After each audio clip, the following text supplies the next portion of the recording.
meet new students and you talk about where you're from, where you're living, what's your major, why did you choose that major. In a strange way, you should also be extending those questions to TAs, faculty, advisors, anybody you meet. There's also a kind of professional need to do this, is that university classes are, after all, in a way of professional communication. And you guys all will want to be professional communicators.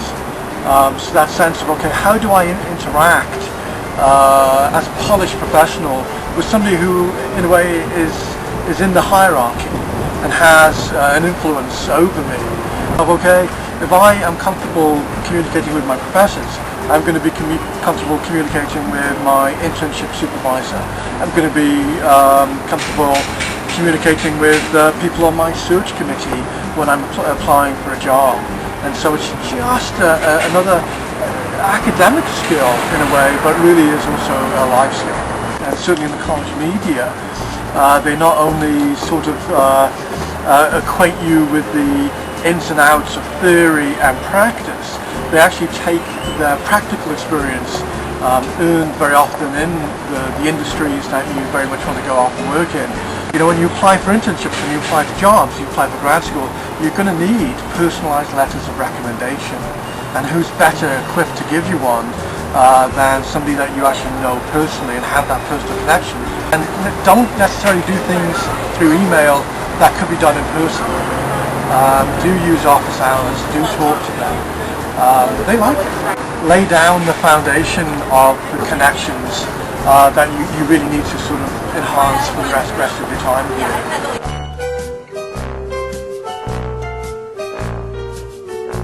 Best way I can help a student is to allow me to help them, and so I can't connect with them, or I can't help them if they're not going to connect with me in terms of at least coming to office hours, or asking questions in class, or staying after briefly to ask a question or review a topic, because I can only help them as much as they're going to allow me to help them. Also, attending office hours. I mean, we have office hours for a reason. There's a lot of times I sit here just waiting and waiting, and people don't come, and then what happens is that I don't know their level of frustration with some of the material because they're not coming to office hours.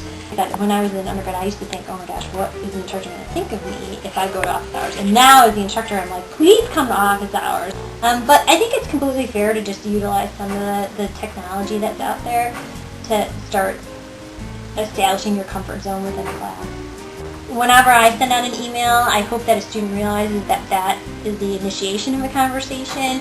Even if it's sent to the general class, I hope that that would allow the student to say, oh, okay, the instructor has emailed me, I can just press respond and email back, and hopefully they can see that as like the beginning of the conversation. Students sometimes don't realize the importance of initial communication. So even simple things like the appropriate ways to address people in emails,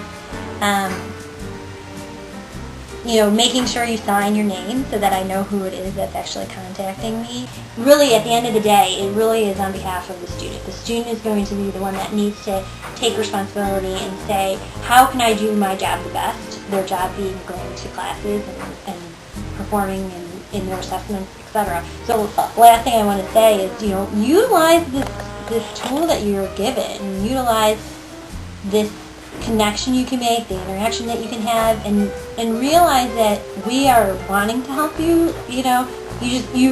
The student is going to have to be the initiator. But definitely important to have people or professors on campus that you would be able to get like a recommendation for internships or jobs or whatever the case may be. So it's definitely an important relationship to have. It's definitely going to be important to make those relationships and networks so that you can have opportunities in different internships and in real-world jobs after you graduate from. I think that it's easy to get lost, and when you don't know your professor, it's harder to feel comfortable asking questions, and if you feel like you have a good relationship with them, you'd be more likely to go to them if you need help. Also, they're just most of the time really interesting people, so you learn a lot from them just by knowing them.